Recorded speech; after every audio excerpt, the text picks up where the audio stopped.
Sechet Megillah, Daf Yud Dalet. On reprend juste le dernier pasouk dans la dernière ligne du Daf Yud Gimel qui dit Vayomer Amelech le'Aman Akesef natun lach ve'a'am la'asot bo katov be'ainecha. Ça veut dire quoi? Le roi Achashverosh a été mévater sur la somme d'argent que Aman voulait lui donner. Pourquoi il a laissé tomber? Il n'a pas accepté l'argent que Aman voulait lui donner. Amar Rabbi Abba nous dit Machal de Achashverosh ve Aman lema davar domé. Donc si on voulait comparer Achashverosh et Aman, on dirait que ça ressemble à l'ishne bene Adam, à deux personnes. L'echad ayalotel betor sadeu. Un, il avait donc un tas de terre dans son champ. Ou l'echad ayalo charit betor sadeu. Et l'autre, il avait un trou dans son champ, un sillon. Baal charit amar, celui qui avait donc le sillon dans son... Quand il a vu le tas de terre dans le champ de son voisin, alors il s'est dit comme ça, mi ten litel ze bedamim. D'accord, si je pouvais acheter ce tas de terre pour pouvoir égaliser mon champ, ba'alatel amar mi ten li harit ze bedamim.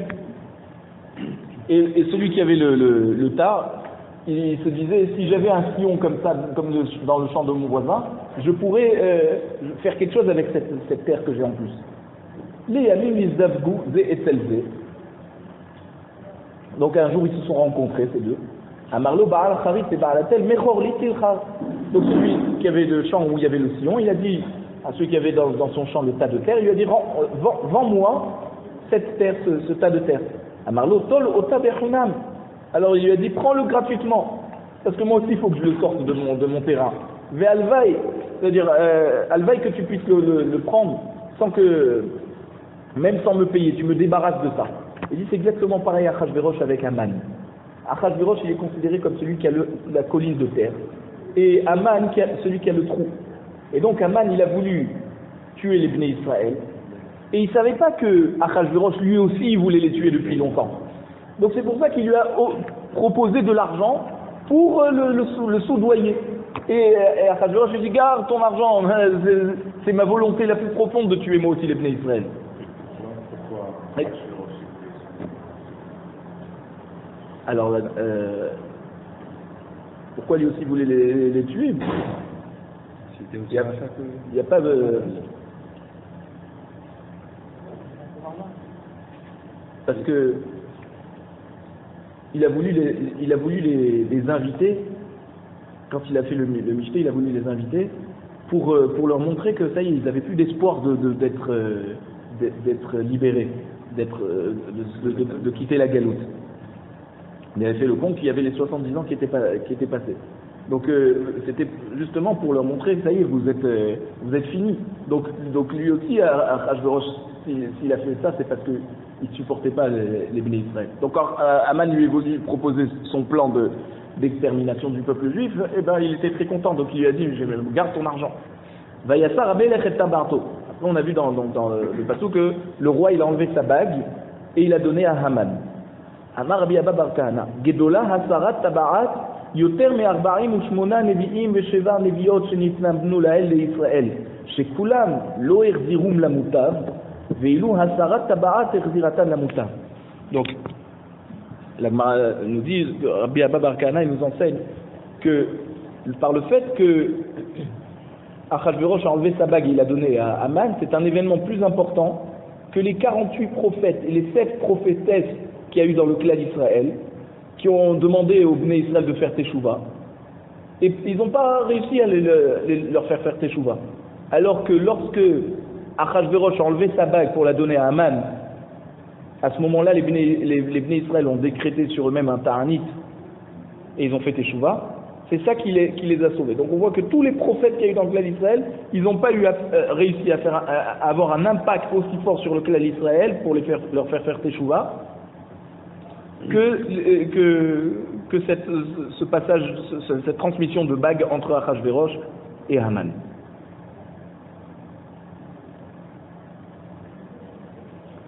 Tanoura Banan, Arba'im Ushmona Nevim Vesheva Neviot Nitamnu Lahem le Israël.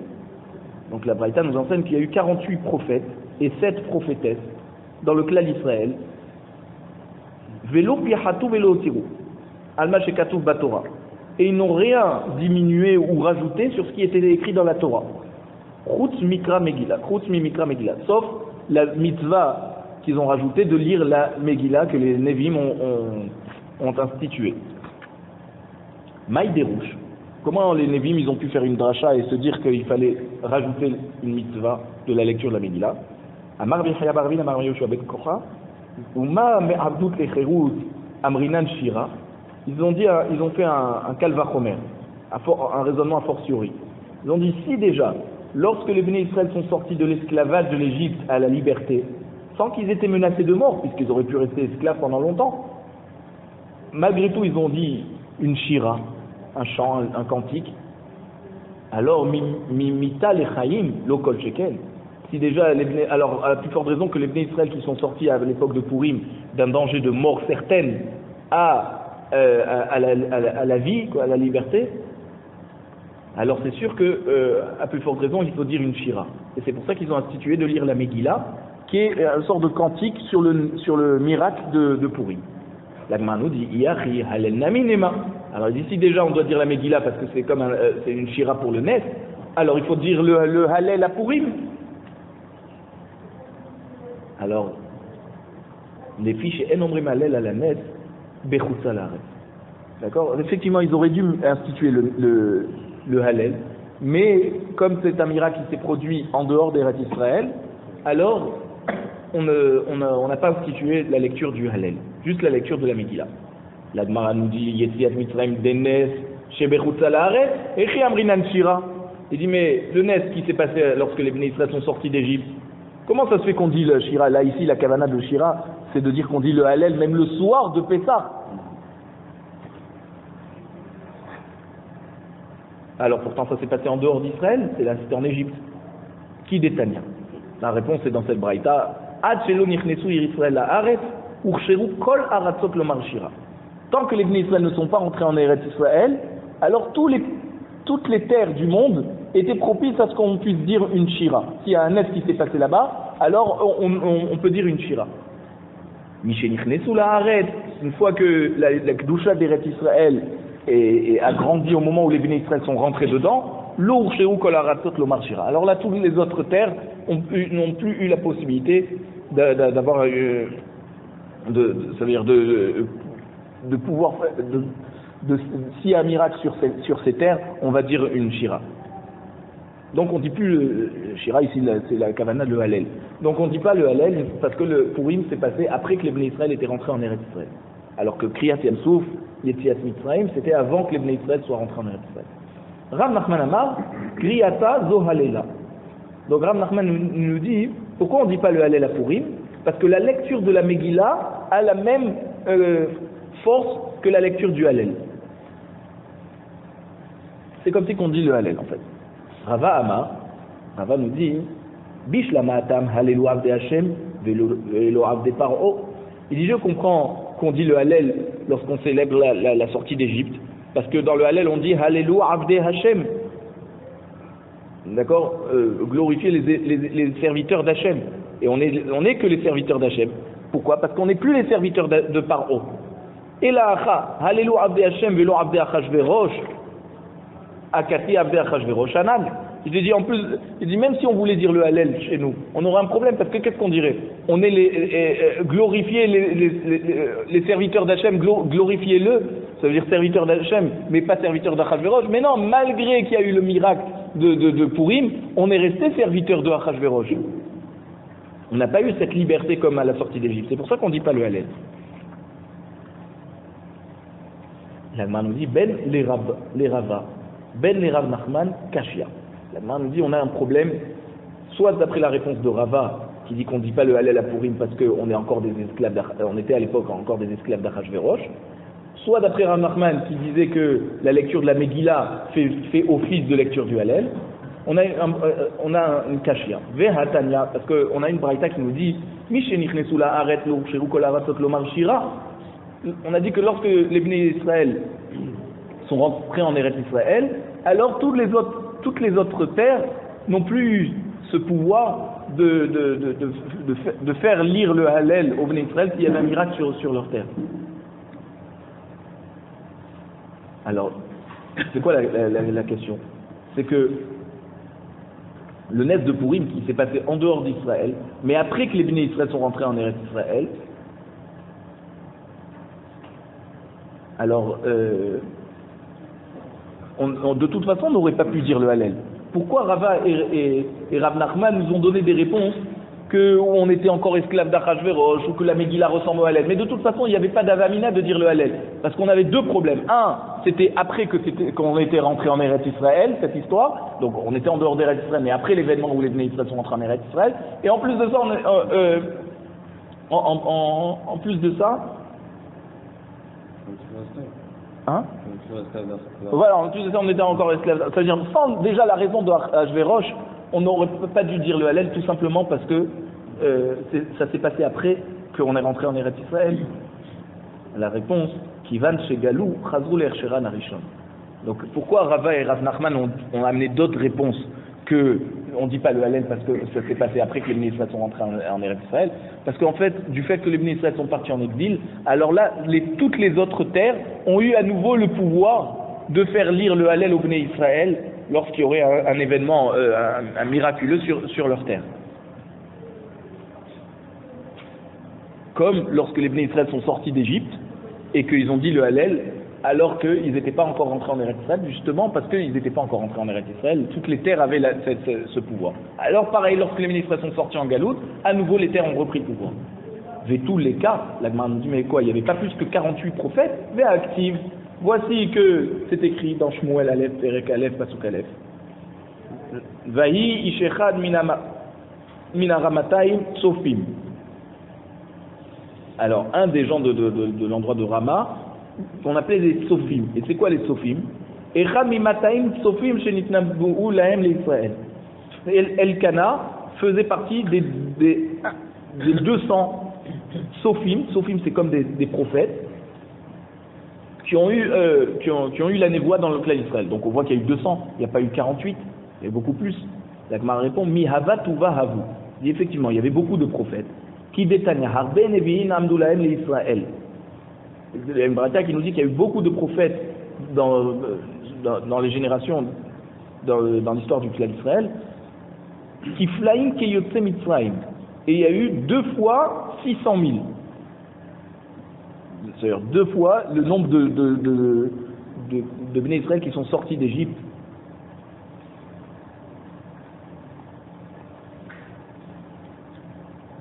Et alors pourquoi on en a dit que 48 et 48 prophètes et 7 prophétesses? Et là, Nevoa sheufrecha les dorot nirteva. Seulement une prophétie qui a servi pour les futures générations ou pour enseigner une halakha qui va durer tout le temps. Alors c'est seulement ces Nevi'im qui ont mérité d'avoir été écrits. Des Nevuot qui ont été donnés juste pour le moment présent, mais qui n'ont pas, c'est-à-dire dans lequel on ne tire pas un enseignement pour les futures générations, alors ils n'ont pas été écrits dans les Ketuvei HaKodesh. C'est pour ça que la Braïta nous dit qu'il n'y en avait que 48. Parce qu'il y avait 48 prophètes où on a eu besoin pour les futures générations. C'est-à-dire ce qui s'est passé avec eux, ce qui a été écrit à leur propos, nous sert jusqu'à aujourd'hui. Rabbi Shmuel bar Nachman Yamar, Adam haba mishte ramot, chez Sofot zo et zo. Rabbi Shmuel bar Nachman nous dit, ça veut dire quoi? C'est quoi? Vaish echad min amarata sofim. C'est quelqu'un qui vient de 2 collines, chez Sofot zo et zo, qui se voient une en face de l'autre. Donc ça veut dire que Sophim, c'est pas pour nous dire qu'il était prophète, c'est simplement pour nous dire qu'il habitait dans une colline qui était en face de l'autre. Pour ça qu'on appelle Ramataim au pluriel.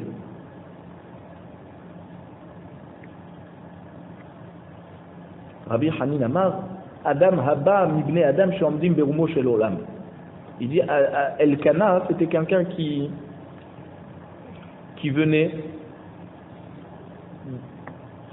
c'est-à-dire qui faisait partie d'une famille de gens qui étaient élevés, Rama, élevés. Ou Maninhu, c'est quoi ces gens? Bene Korach, les descendants de Korach. Urtiv, Dirtiv, parce que c'est écrit à leur propos. Ou venez Korach, l'ometu. Les enfants de Korach ne sont pas morts. Tana Mishum Rabbenu. Donc il y a un Tana qui dit au nom de Rav. Rabbenu c'est Rav. Makom nitbater lahem begeinom ve'amdu alav. Hachem leur a prévu un endroit spécial dans le Geinam. C'est quoi dans le Geinam? En fait, sous la terre, là où ils ont été engloutis. Et ils se sont, donc il leur a fait comme une grotte à Kadosh Baruch Hu, et ils s'en sont sortis. Ils ne sont pas morts. Et grâce au fait qu'il leur a mis quelque chose d'élevé, d'accord, de surélevé, c'est comme une grotte, quoi, c'est un plafond surélevé. Et donc c'est comme ça qu'ils ont été sauvés. Alors c'est pour ça qu'on les a appelés She'omdim Berumo Shel Olam. C'était en fait les descendants de Korah. Shevar Neviot Ma'inlinhu. Maintenant, qui sont les 7 prophétesses qu'il y a eu dans le clan d'Israël? La Gemara répond Sarah Imenu, Myriam Anevia, Déborah, Hana, Abigail, Hulda et Esther. Et on va citer les psukim. Sarah, d'où on sait que Sarah c'était une prophétesse? Dirtiv, Avi Milka va Avi Mitka. D'accord, on a dit que la femme d'Abraham s'appelait Sarai et la femme de Nahor s'appelait Milka. On a dit Bat Haran Avi Milka va Avi Miska. Donc on voit que Haran c'était le père de Milka et de Iska. V'amar Rabbi Yitzhak Iska zo Sarah. Iska c'est Sarah. Ve'lama nikra shemat Iska chez Sarta beruach hakodesh. Pourquoi on l'appelait Iska? Parce que elle a eu Sarta, ça veut dire elle a vu les choses beruach hakodesh avec l'influx divin. Chez Nehemar, comme c'est écrit, Kol asher tomar elecha Sarah shemar bekola. D'accord, lorsque Abraham hésitait à renvoyer Hagar et Ishmaël, alors Akadosh Baruch Hu a dit à Abraham, tout ce que Sarah te dit, tu dois l'écouter. Donc on voit qu'elle avait Ruach HaKodesh. Davar acher Iska sheakol sochin beyofia. Une autre raison pourquoi on l'appelait Iska, Sarah, parce que sochin, tout le monde qui la voyait, c'est comme si que quand on met une crème, d'accord, pour se oindre avec une crème, alors pareil, quand il voyait sa beauté, c'est comme si c'est-à-dire il profitait, il se oignait avec les yeux, ouais, de la belle vue en voyant Sarah. Ok. Maintenant, on a dit après Sarah, il y avait Myriam. Myriam, dirti vatikach Myriam Anevia. Au moins c'est écrit clairement dans la Torah que c'était une prophétesse. Achot Aaron. Pourquoi on a dit Myriam, la prophétesse, la sœur de Aaron? Et alors quoi? Achot Aaron velo Achot Moshe. Elle était la sœur de Aaron et pas la sœur de Moshe. Pourquoi on a précisé la sœur de Aaron? L'Almar nous dit Amar Nachman Amarav Shaita Mitnaba'a Keshehi Achot Aaron. Ça veut dire elle était déjà prophétesse lorsqu'elle était juste la sœur de Aaron avant que Moshe Rabbeinu ne vienne au monde. Ve'omeret. Et elle disait quoi? C'était quoi la prophétie qu'elle a eue? Atida imi sheteled ben sheyoshiat Israël. Donc un jour ma mère va enfanter un garçon qui délivrera le clan d'Israël. Ou beshara shenolad, au moment où Moshe Rabbeinu est né, nitmale kol habayit kulo ora. Toute la maison s'est remplie de lumière. Amad avia unshaka al rosha. Son père, qui était Amram, il a embrassé sur sa tête. Amarla, il lui a dit comme ça, Biti ma fille, Nitkaiman et Voater. Ta prophétie s'est réalisée. Et c'est cet enfant qui délivrera le clan d'Israël. Vekevan shishlichu lai or. Alors lorsqu'ils l'ont posé dans sa petite boîte sur le Nil, parce qu'ils ne pouvaient plus le garder, Ahmad Abia Outfaha al-Rocha. Alors son père lui a donné une petite tape sur la tête. Il a dit ma fille, où est ta prophétie? Regarde, voilà, maintenant on le perd. Aïnou dirtiv, c'est pour ça que c'est écrit Vatetatsav Achoto Merachok Ledea. Quand sa sœur s'est mise de côté, Myriam, pour voir qu'est-ce qui se passait avec Moshe sur le Nil, c'est quoi les Dea? La Da'at Maye Besof Nevuata. C'était pour savoir qu'est-ce qu'il allait se passer à la fin avec sa prophétie. Est-ce que réellement il allait être sauvé et que sa prophétie allait se réaliser, qu'il allait délivrer le clan d'Israël. Ensuite, on a dit que Déborah, c'était une prophétesse. Dirtiv, parce que c'est écrit dans Shoftim, Perek Dalet, Pasuk Dalet, ou Dvorah, Isha, Nevi'a, Eshet Lapidot. Maï Eshet Lapidot, ça veut dire quoi Eshet Lapidot? C'était la femme de Barak. Pourquoi on dit que c'était la femme de Lapidot? Chez Haïta, on s'appétilote la Mikdash. Pourquoi on l'appelait Lapidot? C'est parce qu'elle préparait les mèches pour la menorah du Beth Amikdash, qui était à Shiloh. Et on raconte maintenant sur Déborah, Vehi Yoshevet Tachat Tomer. Elle était assise donc en dessous d'un palmier. Maïshena Tachat Tomer. Qu'est-ce que ça vient de nous apprendre qu'elle était assise en dessous d'un dattier, plutôt que en dessous un autre arbre? Amar Bishimon ben Avshalom Mishum Yihoud. Parce que justement, Davka en dessous le dattier, parce que comme c'est un arbre qui est haut et ses branches ne tombent pas en bas, ça veut dire que elle ne descend pas tout en bas, ça veut dire que quand elle va être assise en dessous, tout le monde va la voir. Et il ne va pas y avoir d'isolement lorsque quelqu'un va lui demander une question, d'accord, il va vouloir avoir une réponse de la prophétesse.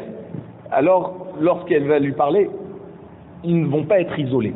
Donc elle faisait ça, Mishum Tsniout. Davar Acher, pourquoi elle se mettait en dessous d'un dattier? Matamar ze enno ela lev ehad, af Israël shebe oto ador, lo ayalaem ela lev ehad la vienne sheba shamaim. Pour nous dire que, de même que le dattier, il a un cœur, ce qu'on appelle le cœur de palmier, c'est-à-dire que il a de la sève qui va juste sur le tronc, alors que les autres arbres ont de la sève qui passe dans les branches, qui se disperse. Alors que là, c'est la sève dans le palmier, elle est que dans le tronc. Et donc c'est pour nous dire que même les Béné Israël de cette génération, ils n'avaient le cœur que pour leur Père qui était dans le ciel. Ils ne se dispersaient pas avec d'autres croyances. Chana, maintenant, pourquoi Chana était une prophétesse? D'où on sait, Dirti, Vatitpalel Chana, Vatomar, Alat Libi Bashem, Rama Karni Bashem. Ça veut dire quoi lorsque Chana Perekbet Pasuk Alev dans Shmuel, elle a prié, elle a dit Rama Karni Bashem. C'est quoi Rama Karni? La Gemara nous dit pourquoi elle a dit Rama Karni Vélo Rama Pari. Ça veut dire que les rois ont été oints avec le Shemen Amishra et qui étaient dans une sorte de corne. Et les rois qui ont été oints avec une huile, mais qui était juste dans une sorte de petite fiole, mais pas dans une corne, alors leur royaume n'a pas duré. Alors c'est pour ça qu'elle disait David ou Shlomo Shenimshechu Bekeren Nimshecha Malchutan.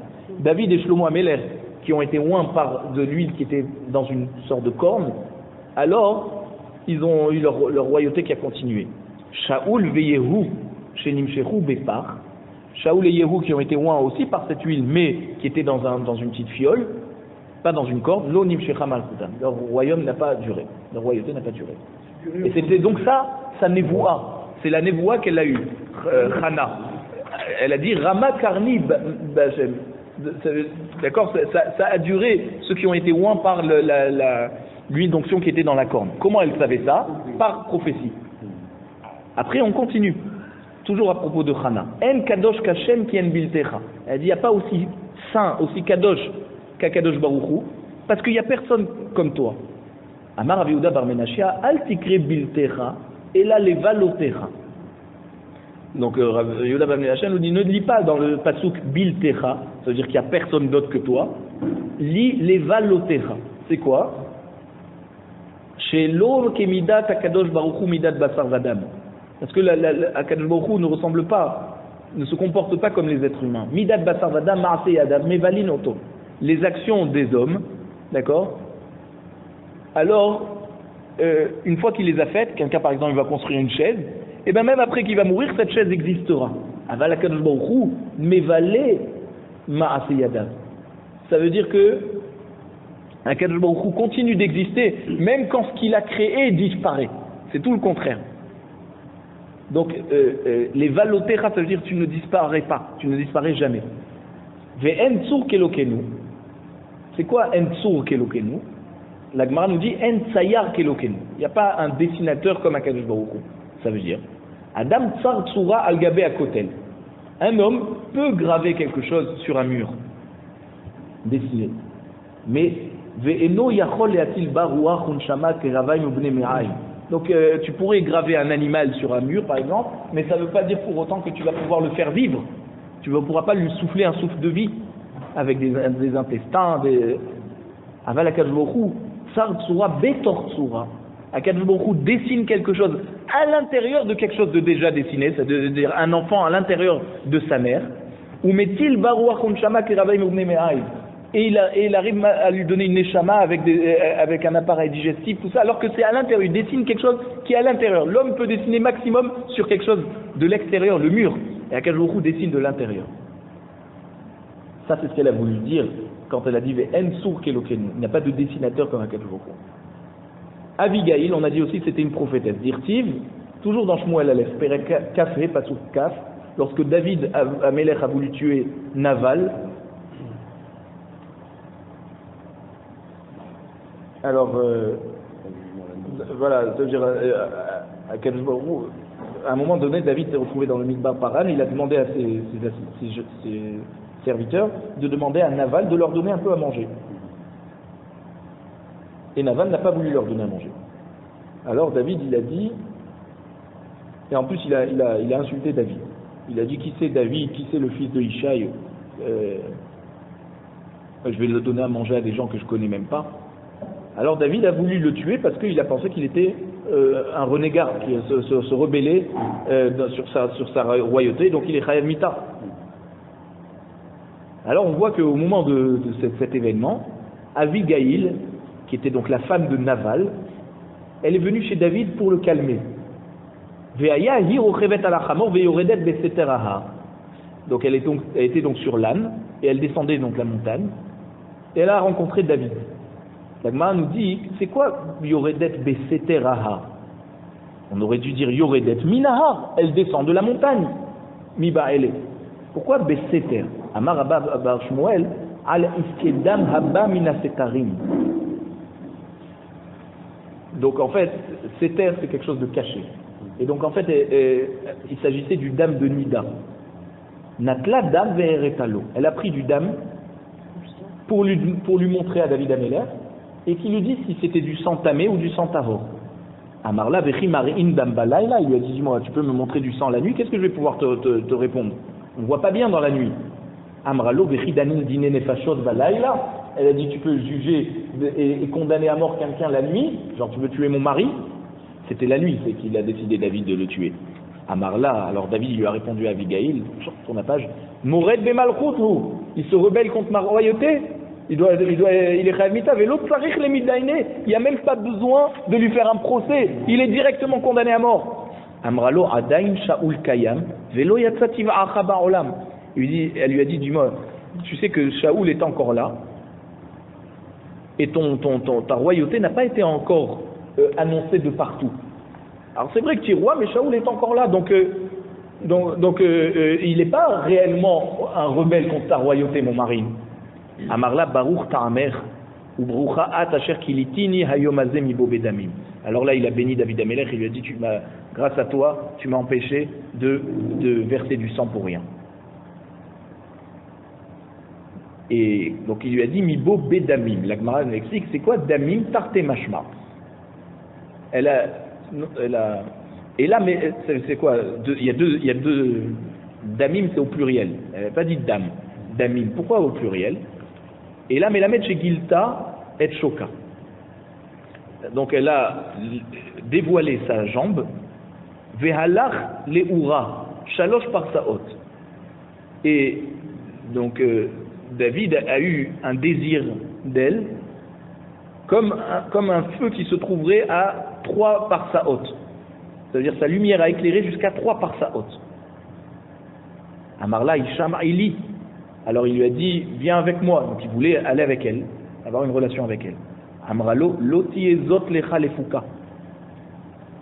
Et il lui a dit, tu ne pourras pas t'approcher de moi parce que je suis donc Nida.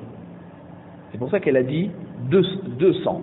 Damim au pluriel. Non seulement elle a sauvé son mari d'accord, et de lui, parce qu'il aurait fait une avéra avec elle s'il avait été avec elle parce qu'elle était Nida. Alors, la Gemara nous dit, l'od tiezot lecha lefuka, Zot miklal deikar hariti. Ça veut dire que quoi? C'est-à-dire, celle-là, ça veut dire, c'est pas cette relation qui va te faire qui va te faire un kishalon, comment ça s'appelle, non, kishalon, c'est ta perte, d'accord? Alors, ça veut dire que machma qu'il y a une autre relation de David Améler qui a causé sa perte. Ou maïnihu, ma'aseh de Bathsheba, l'histoire avec Bathsheba. Ou maskana achi avai. Comme et finalement, c'est ce qui s'est passé. Comme il s'est fait avoir avec la Avera de Bathsheba, alors on voit que de là ça prouve que Abigail était elle-même une prophétesse, puisqu'elle lui a dit c'est pas cette relation qui va te faire tomber. Donc ça veut dire qu'elle avait déjà vu que l'histoire ensuite avec Bathsheba va se passer. Il n'était pas encore roi à l'époque de Abigail. Voilà, elle avait vu qu'il y aura cette relation et qu'il allait perdre de ça. Voilà, c'est pas cette relation qui va le faire tomber. Et donc on voit que toujours dans l'argumentaire de Abigail devant David Améler, elle a dit que David aura le mérite d'aller au Olam Haba s'il ne tombe pas dans cette Avera. Donc comment elle peut dire ça?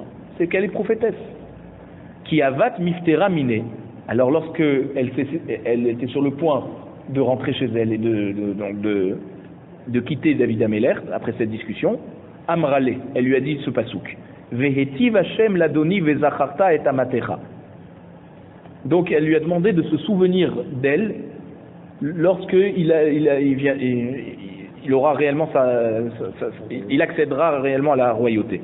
Amar Rav Nachman, haïnu de amreinche. C'est pour ça que les gens ont l'habitude de dire, nous dit Rav Nachman, iteta, une femme, bahade shuta pilcha. Tor, ça veut dire, en même temps qu'elle est en train de parler, elle tisse, elle tricote des fils. Ça veut dire que quoi? Que pendant qu'elle était en train de parler à David Améler pour le convaincre de ne pas tuer son mari, alors elle a en même temps mentionné à David Améler que si son mari allait mourir, qu'il se rappelle d'elle, et donc il se marie avec elle. Donc elle est en train de parler pour sauver son mari, mais en même temps elle est en train de penser déjà à la suite. Ika de Amré, il y en a qui disent comme ça. Shafil ve'azil bar avza ve'ainohi mitaife. Ça veut dire que le avaz, c'est une noix. D'accord? Cette volaille, une noix, elle est très basse sur terre. Mais ses yeux, ils voient très loin. Pour savoir où chercher sa nourriture. Donc pareil à Abigail. Elle avait vu, donc elle était terre à terre parce qu'elle parlait de son mari, de sa vie qu'elle avait aujourd'hui avec lui, mais elle voyait au loin qu'un jour son mari allait mourir, et elle a mentionné à David qu'il se rappelle de sa beauté, donc qu'il se rappelle d'elle pour se marier avec elle après qu'elle perdra son mari. Hulda c'était aussi une Nevia, Dirtiv, parce que c'est un passouk qui parle de Chilkia ou à Cohen dans le Bet Hamikdash. Là c'est un passouk dans Melachim Bet, Pereka Bet, passouk Yuddalet. Vayele Chilkia ou à Cohen, Vahikam ve'achbor, ve'shafan va'asaya el Hulda nevi'a. Donc ils ont donc Chilkia ou à Cohen, ils ont et d'autres Achikam et Achbor, et on a été chez Hulda la prophétesse.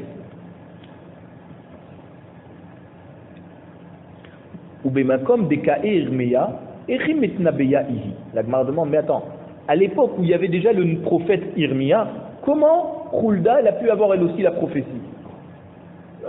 La névoie ne vient pas chez quelqu'un lorsqu'il y a quelqu'un de plus grand que soi. Pourquoi il y a eu un prophète? Parce que c'était le plus grand. Donc comment Hulda elle a pu avoir elle aussi la prophétie alors qu'il y avait déjà Irmia à cette époque? On dit que c'était le plus grand, mais on n'a pas dit que c'était le. Oui, mais normalement, ça veut dire voilà, normalement, c'est pas le cas. Normalement, la névoie vient chez le plus grand directement, sans avoir besoin d'aller chez les autres. La Gemara répond Amré Berav Mishme des Rav. Donc au Bet Midrash de Rav, on a répondu au nom du Rav lui-même, de Rav. Hulda Krovat Irmeya Aïta. Hulda, elle était une proche parente du prophète Jérémie. Vélo Hava Makpid Alea. Et donc Irmia Navi n'était pas Makpid, qu'elle aussi a eu de la prophétie. Yoshia Goufé Hechish avec Yirmiyahu Mshadar le Gaba. Alors comment Yoshia Melech a mis de côté Yirmiya pour aller poser conseil à Hulda?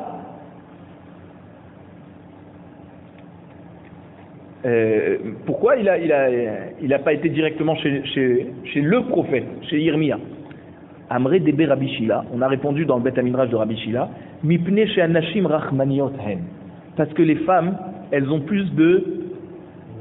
Voilà, ça veut dire que quoi? Ça veut dire si c'est une mauvaise nouvelle qui va sortir de la prophétie, alors si ça sort de la bouche d'une prophétesse, alors elle va prier encore mieux, elles ont plus de miséricorde dans leur prière que les hommes. Le prophète, un homme, il va dire c'est comme ça doit se passer comme ça. Mais une femme prophétesse, elle ne va pas laisser les choses se passer comme ça, elle a plus de rachmanout.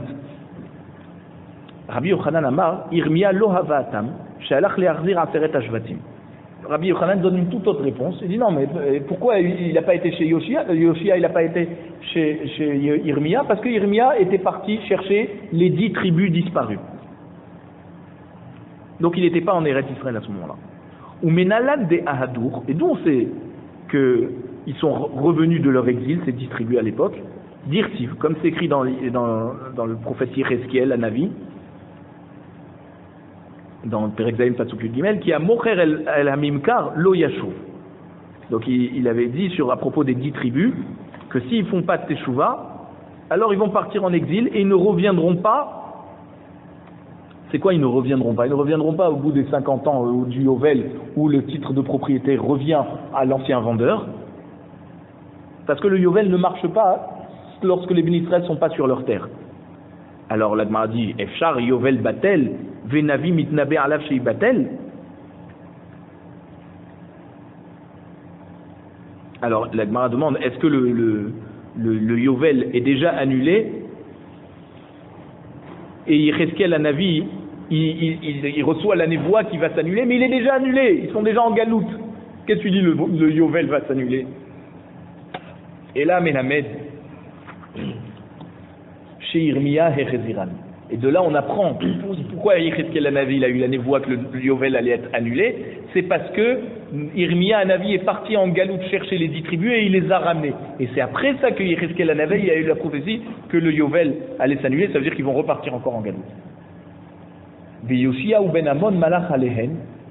Donc après que Yirmiya Hanavi a ramené les 10 tribus, alors c'est le roi Yoshia ou Ben Amon, le roi de Yehuda, qui a régné aussi sur les 10 autres tribus. Dirtiv, comme c'est écrit dans Perek 4 Gimel Pasuk Yud Zayin, dans Melachim Bet, Vayomer ma tziyun halaz asher ani ro'eh, Vayomru elav anshe ha'ir hakever isha Elohim asher ba miYehuda vayikra et hadevarim ha'ele asher atzita et hamizbeach bevet el. Donc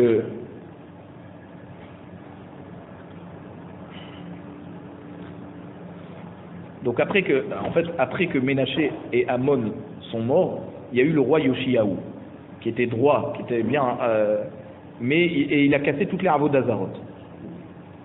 Et quand il est arrivé à Beth El pour casser la Avodazara que Yerovam ben Nevat avait installé, alors il a pris aussi des ossements des Yoshiaou. Quand il a pris des ossements des prêtres de la Avodazara qui étaient enterrés à côté de cette Avodazara et il les a brûlés sur le Misbéach que Yerovam avait installé.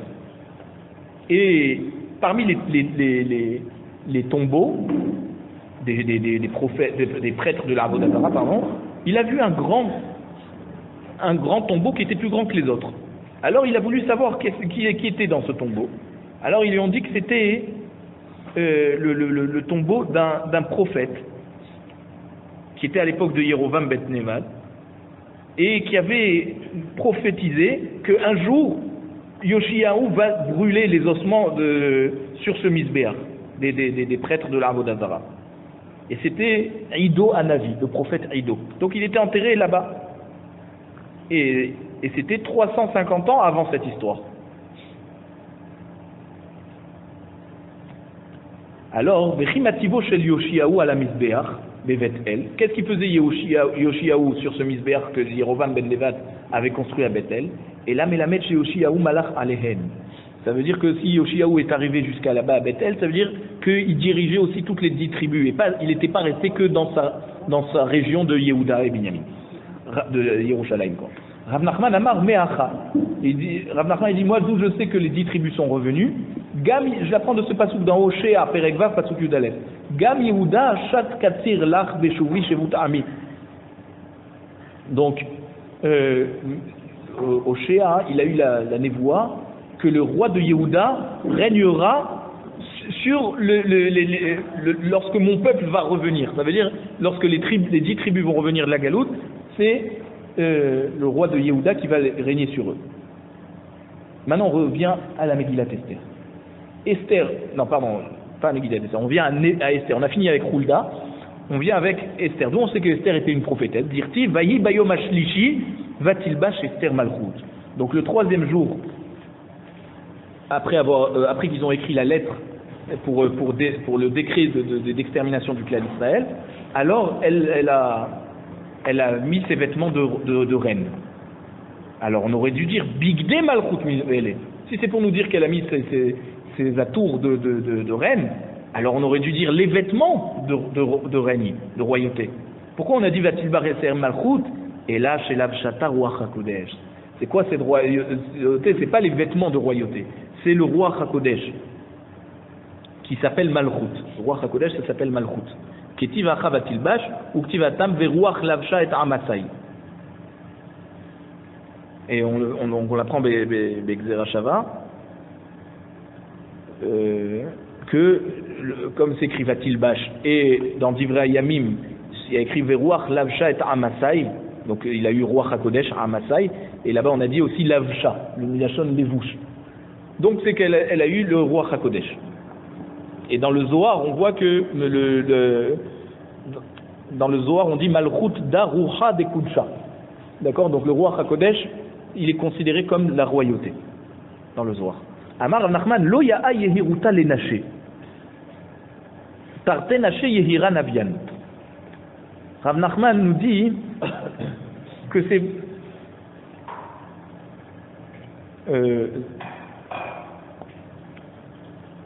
que la Ga'ava, la Ga'ava, c'est pas une bonne mida chez les femmes.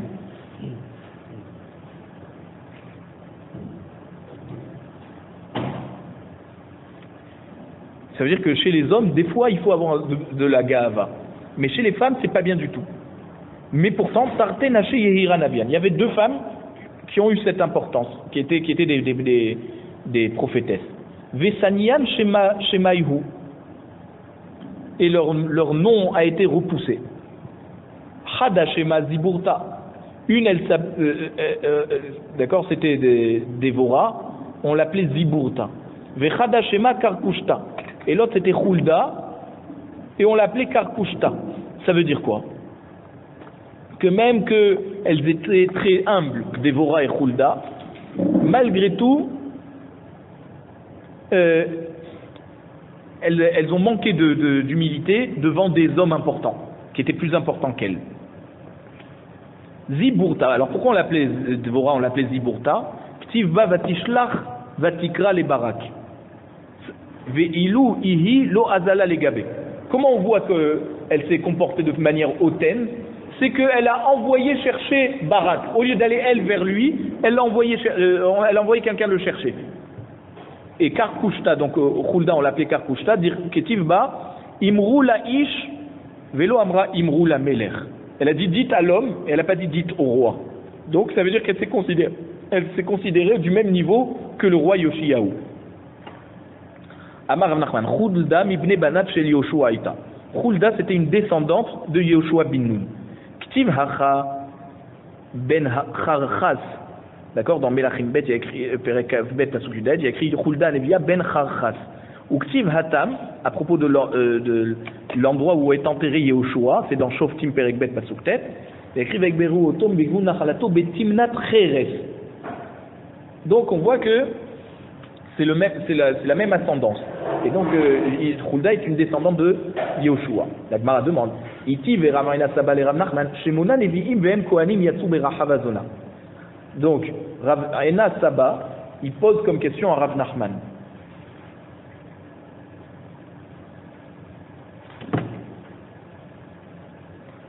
C'était un des anciens de Pumbedita. Il a demandé à Rav Nachman, il lui a dit, il y avait 8 prophètes, et c'est-à-dire il y a eu 8 prophètes et qui étaient des Kohanim, qui sont sortis, d'accord, qui sont des descendants donc de Rachav Hazona. Ve'eluhen, et voici Neria. Donc ces 8 prophètes, c'est Neria, Baruch Usraya, Marseya, Irmiya, Chilkiya, Hanamel Veshalom. Ça, c'est les 8 prophètes qui sont sortis de Rachav Hazona.